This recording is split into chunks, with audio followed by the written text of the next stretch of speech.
La typologie de la production en fonction de la relation avec le client maintenant.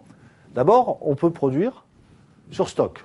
Alors, dans cette typologie de production sur stock, qui, vous l'aurez noté, ressemble dans la typologie précédente à la production. Non, puisqu'il n'y a pas de stock dans la production unitaire, mais en série, en grande série, puisqu'on a dit que la grande série, elle était régulée par le stock. D'accord ? Alors, caractéristiques, on doit impérativement transformer la matière première en produit, par exemple. Alors là, je travaille sur des produits frais. Je suis une entreprise de conserve de légumes. Évidemment, je ne peux pas laisser mes légumes en stock jusqu'au mois de juin. On est au mois de décembre pour pouvoir fabriquer à ce moment-là. Je suis obligé d'éplucher, de faire cuire mes légumes et de les mettre dans des boîtes de conserve. Même si je dois vendre ce produit que 6 mois plus tard. Je suis obligé de le faire. Vous allez me dire, il existe des congélateurs industriels, d'accord. Mais on peut estimer que pour un certain nombre de produits, il faut fabriquer quand le produit est frais. Ce sont aussi des produits de consommation de masse dont on sait que de toute façon le rythme d'écoulement sur le marché est très rapide. Donc voilà, on peut travailler pour le stock. On le fait aussi dans les domaines où il y a des prévisions commerciales relativement fiables et une certaine stabilité de la demande. Donc c'est-à-dire, plus c'est régulier et plus on va avoir tendance à constituer un stock tampon entre l'entreprise et le marché, parce qu'on sait que ce stock va être vite écoulé et qu'en même temps, c'est une sécurité de continuité d'approvisionnement des marchés. Donc quel est l'avantage de ce type de production ? Pour le client dispose du produit quand il le veut, puisqu'il n'a pas à attendre en fait. On arrive à baisser les coûts. Pourquoi ? Parce qu'on va privilégier les grandes séries. Puisqu'on travaille pour le stock, on peut produire en grande série et donc on va bénéficier d'économies d'échelle. On va mieux rentabiliser les équipements, on va pouvoir mieux répartir l'activité dans le temps et finalement, la gestion de la production sera un acte relativement simple, puisque très très régulière finalement. Alors, production sur commande et production mixte maintenant. Donc la production sur commande, là, ça fait référence dans la première typologie à la production unitaire. D'accord ? Donc, ça intéresse les biens d'équipement lourds, les biens spécifiques. Alors, on travaille sur un devis ou sur un cahier des charges. D'accord ? Généralement, c'est le client qui impose ce qu'il veut, donc les caractéristiques de son produit, évidemment dans la limite de la faisabilité. Cette production sur commande est d'une manière générale organisée par projet, c'est-à-dire que chaque commande unitaire donne lieu à la création d'un groupe projet qui sera dissous en quelque sorte lorsque le produit sera livré au client. Et la principale contrainte, ce qui est très difficile dans ce type d'activité, et c'est pour ça qu'il y a des outils de suivi particuliers, c'est la maîtrise des coûts. A priori, comme c'est unique, on ne sait pas ce que ça coûte avant. Et la maîtrise des délais. Je vous rappelle quand même que sur la production unitaire, généralement, le client fixe un délai maximal de livraison, au-delà duquel courent des pénalités de retard plus ou moins importantes. Donc, c'est quelque chose de très contraignant et qu'il faut surveiller. Regardez les déboires qu'a eu Airbus avec son très gros porteur, avec les retards de livraison pour non-maîtrise technologique, donc à toutes les compagnies qui lui avaient fait confiance, et il a fallu rembourser certaines compagnies, il a fallu dédommager un certain nombre d'entre elles. Donc c'est vraiment la contrainte essentielle. Avantage de la production sur commande, évidemment, c'est là où on va avoir une super adaptation des produits au client, puisque, évidemment, c'est lui qui décide, grâce au cahier des charges ou au devis, des caractéristiques du produit.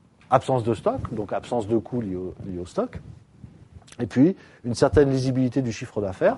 Le chiffre d'affaires est connu par anticipation par le carnet de commandes. Il ne vous aura pas échappé que quand on parle de Boeing ou d'Airbus, eh bien, on compare évidemment le nombre d'avions fabriqués sur une année, mais encore plus important, le nombre de commandes fermes que ces avionneurs ont en stock pour les années suivantes. Ainsi, par exemple, en 2011, Airbus a signé 2 fois plus de contrats de vente d'avions, 1600, que son concurrent Boeing, qui est à un peu plus de 800. Et donc, évidemment, ça donne des précisions très importantes sur le rythme de production et d'activité des années qui vont suivre. Donc, c'est un côté quand même assez confortable que cette lisibilité du chiffre d'affaires futur. Par contre, évidemment, quand vous avez un trou dans votre carnet de commandes, c'est-à-dire pour une raison quelconque, sur une année, les clients font défaut, alors c'est toujours mieux parce qu'on sait à l'avance qu'on va avoir une grosse difficulté, mais c'est pas pour ça qu'on va trouver une solution à ce problème. Donc lisibilité du CA. Inconvénient, activité aléatoire, c'est ça, tout d'un coup il n'y a plus de clients et on ne sait pas nécessairement pourquoi. Regardez par exemple dans la construction, avec la crise de ce secteur, il y a des entreprises qui attendent que des projets se manifestent. Le délai d'attente du client, puisque comme c'est sur commande, le client va attendre que le produit soit réalisé. Donc ça peut être des délais pluriannuels. En fonction de ce qu'il y a à faire, on va avoir du mal à maîtriser les capacités de production. Et on va alterner des périodes de sous-activité où les capacités de production sont mal utilisées, et puis des périodes de suractivité où, au contraire, on va plutôt être très tendu au niveau des capacités de production. Et autre inconvénient, c'est la difficile valorisation de ce qui est réalisé, c'est-à-dire que comme on ne maîtrise pas les coûts, puisque c'est unique, eh bien, on a beaucoup de mal à dire ce que ça va nous coûter d'une manière anticipée, et donc on a beaucoup de mal à déterminer un prix. Alors, troisième type de production, après la production sur stock et sur commande, ce qu'on appelle la production mixte, précisément, qui va essayer d'utiliser dans certaines étapes de fabrication de la production sur stock et dans d'autres étapes de la production sur commande. Pourquoi ? On va essayer de profiter des avantages des deux systèmes et tout en limitant les inconvénients. Alors, cette production mixte, par exemple, on la retrouve dans le secteur automobile, de plus en plus, parce que l'on appelle la production modulaire. Donc, au niveau du produit fini, on essaye de segmenter de plus en plus les marchés et donc de proposer une gamme de plus en plus étendue de produits. D'accord ? Donc là, on n'est pas du tout dans l'optique d'une production sur stock. Et donc les séries et les lots sont de plus en plus petits. Par contre, pour réaliser ça, on va définir des composants qui vont s'adapter sur plusieurs modèles automobiles. Et donc ces composants, on va les fabriquer, eux, en grande série. Donc, sur tout ce qui est composants sous-ensemble, en règle générale, on a la grande série. Ce n'est que l'assemblage qui est un assemblage de petites séries, de petits lots. Donc on aura bien marié, si vous voulez, les deux systèmes de production. C'est le prix à payer, en quelque sorte, pour que le bien personnalisé que le constructeur automobile nous propose ne soit pas trop coûteux. Autrement, si on était obligé de travailler à façon pour chaque automobile, évidemment, le coût de revient des automobiles serait différent. Alors c'est ce qu'on appelle aussi la différenciation retardée, c'est-à-dire que les éléments de différenciation, ils ne sont pas au début de la chaîne de production, ils sont à la fin.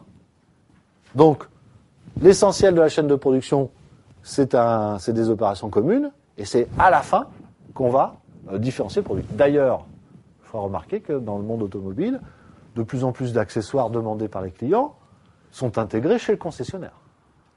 C'est-à-dire que ce ne sont pas des actes de production en eux-mêmes chez le constructeur automobile, mais c'est une fois arrivé dans le lieu de distribution, qu'on va, par exemple, installer le nouveau modèle de GPS ou le nouveau poste autoradio demandé par le client.